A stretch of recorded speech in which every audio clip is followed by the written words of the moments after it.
Welcome to Cognitive Dose. We are here, as always, curing blind spots and shattering cognitive bias. And today we're taking a really deep intellectual dive into a pretty massive topic. We certainly are. We're unpacking Jonathan Haidt's highly influential book, The Righteous Mind: Why Good People Are Divided by Politics and Religion, and of course, the sweeping framework it popularized, moral foundations theory. Right, and the central question we really need to debate today is this.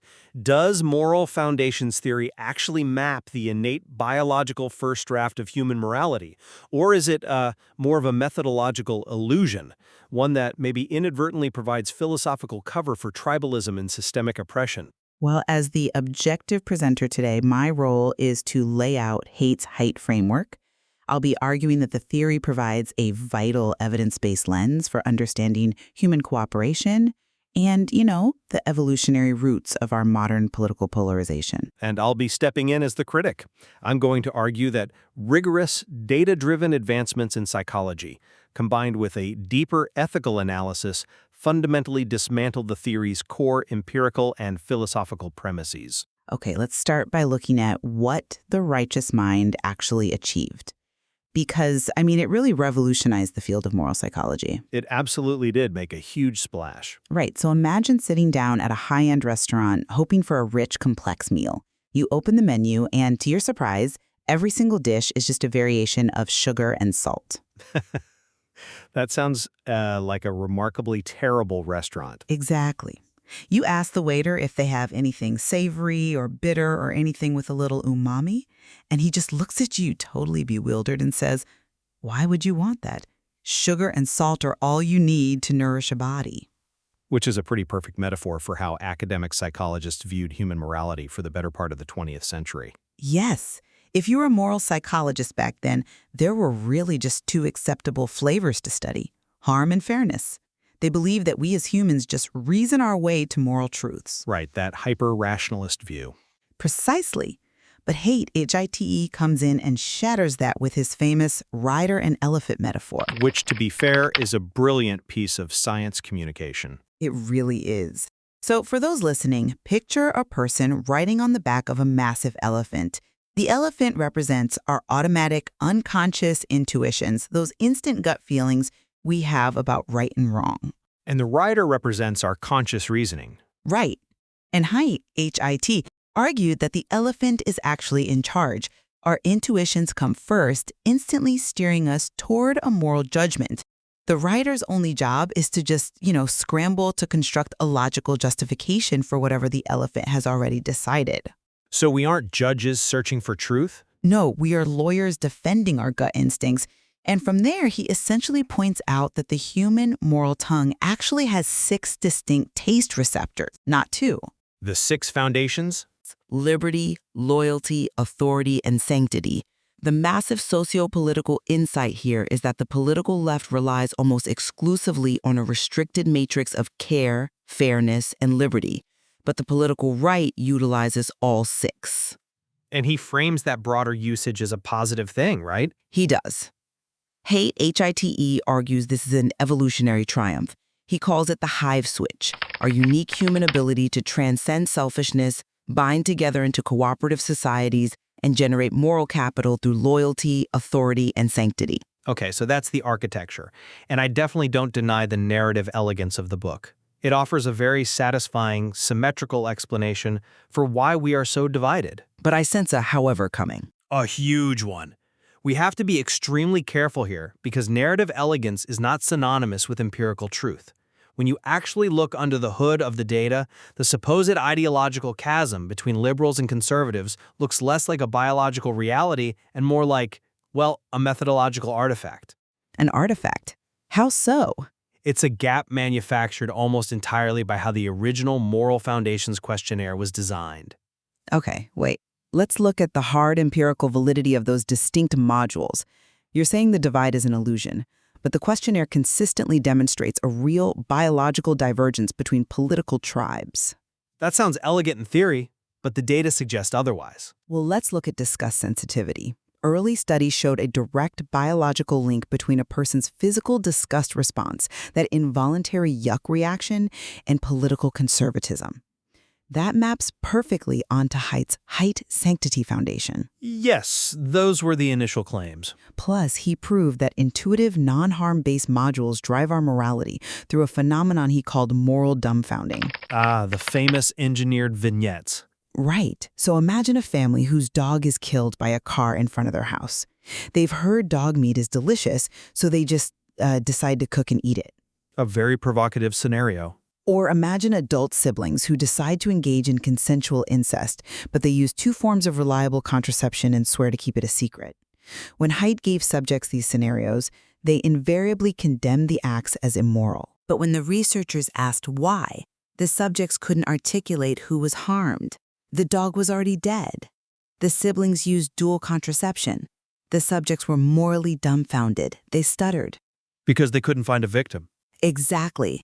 And Haidt, Hight, says this proves that non-harm-based intuitions, specifically sanctity and purity, are driving the judgment, not some rational calculation of harm. It's a compelling story, but let's unpack the hidden assumption there. The data simply doesn't hold up to modern replication. Let's tackle the ideological divide first. Okay. The original Moral Foundations questionnaire asks highly abstract questions. Things like, how relevant is loyalty to your country when deciding right from wrong? Right, to gauge their priorities. But when you ask abstract questions, you invite respondents to engage in ideological signaling. Conservatives know they're supposed to say yes to loyalty. Liberals know they're supposed to emphasize fairness. But when modern researchers shifted the methodology to what's called the Moral Foundations Violations Experiment, the picture completely changed. How did they change the experiment? Instead of abstract concepts, they used concrete vignettes describing specific transgressions, like an employee embezzling money or someone actually betraying a friend. And what happened? When faced with concrete moral dilemmas, the ideological divide practically vanished. Voters on the left and the right shared nearly identical rank orderings of severity.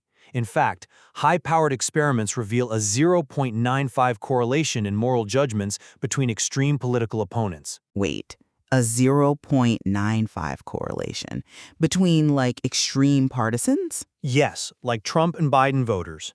When we look at actual human behavior instead of abstract signaling, we basically agree on what constitutes a moral wrong. But, okay, even with a 0.95 correlation on concrete harm, how do you explain the visceral reaction to the dog scenario if there isn't a specialized purity module? Kurt Gray's theory of dyadic morality explains it perfectly, and it completely deconstructs the idea of specialized modules. The reason subjects couldn't instantly name the harm in those vignettes isn't because they have a localized purity module in their brain. Then what is it? It's because of something called the dyadic loop. Think about human cognitive architecture. When your brain encounters a severe norm violation like eating a pet, it automatically generates a negative feeling. A negative affect? Sure. Right. Now, our brains are evolutionarily wired to process moral situations as a dyad, an intentional agent who commits an act, and a vulnerable patient who suffers. So when you feel that negative affect, your brain automatically processes it as abstract harm. It subconsciously searches for a victim to complete the dyad. So you're saying the feeling of disgust is just instantly translated into an assumption of harm? Exactly. Harmless wrongs simply do not exist in the human mind. If we feel it's wrong, we implicitly believe someone, somewhere is being harmed. We aren't toggling between 6 different taste receptors. We have one universal currency, which is perceived harm. Hold on, though. If purity is merely a social construct, just a subjective variation of harm, as you suggest, why does it trigger the behavioral immune system? What do you mean? Well, there are studies showing that when subjects are exposed to bad smells, or even when they are simply asked to wash their hands, it directly impacts how severely they judge moral purity violations. That strongly points to a dedicated biological mechanism. I'm glad you brought that up, because that specific biological link is precisely what collapsed under modern scientific scrutiny. It did? Yes. Those original studies linking disgust sensitivity to conservatism relied on incredibly blunt, single-item ideological categorizations. When researchers at places like the Yale MindDev Lab conducted high-powered replications, they meticulously controlled for confounding demographic variables like age and income. Okay. And they utilized the robust 32-item disgust scale. And guess what? The correlation was drastically attenuated, and in many cases, vanished entirely. So you view purity as entirely cultural? Completely. It's a messy, fragmented grab bag of culturally specific norms. And ultimately, humans process all of those norms through the exact same unifying cognitive template. Does this cause harm? That's a fascinating reinterpretation. But let's step outside of Western labs for a moment. Because a major cornerstone of Haidt's Height work is his critique of research relying almost exclusively on weird populations. Western, educated, industrialized, rich, and democratic. Exactly. Heidt rightfully argues that weird individuals are statistical outliers in the grand scheme of human history. If you look at his extensive fieldwork in India, you see non-Western, highly stratified societies exhibiting a much richer, more balanced moral matrix. He certainly paints it that way. Well, they readily embrace authority, loyalty, and sanctity without requiring the direct harm-based justifications that Western liberals constantly demand. Haidt, H-I-T-E, makes the case that the Enlightenment focus exclusively on care and fairness is dangerously narrow. If a society lacks loyalty and authority, it loses its moral capital, leading straight to anomie, that terrifying societal rootlessness. I understand the fear of anomie, but we really need to examine the profound survivor bias inherent in his observations here. Survivor bias in what sense? Haidt, H-I-T-E, observes vulnerable populations living within incredibly rigid, historically oppressive systems, like the Indian caste system, and he concludes that their adherence to purity and authority norms is evidence of a, quote, broader and superior moral palette. Right, a more holistic approach to society. But let's look at the reality of those power dynamics. Those vulnerable populations are not conforming because they are expressing a joyous, innate moral module.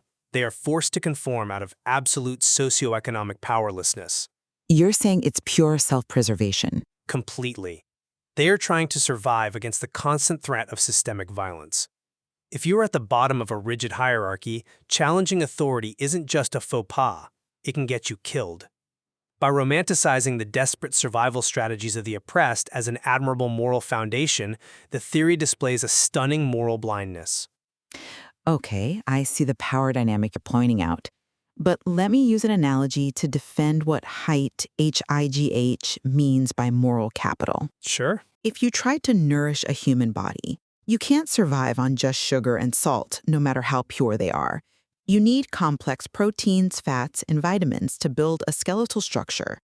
Similarly, if you try to build a society solely on the liberal foundations of care and fairness, aren't you stripping away the structural bindings necessary to keep the community from collapsing under pressure? I mean, that implies more is always better. Well, a matrix relying on 6 foundations simply provides more tools for social cohesion than a matrix relying on 2. I'll counter with an analogy of my own.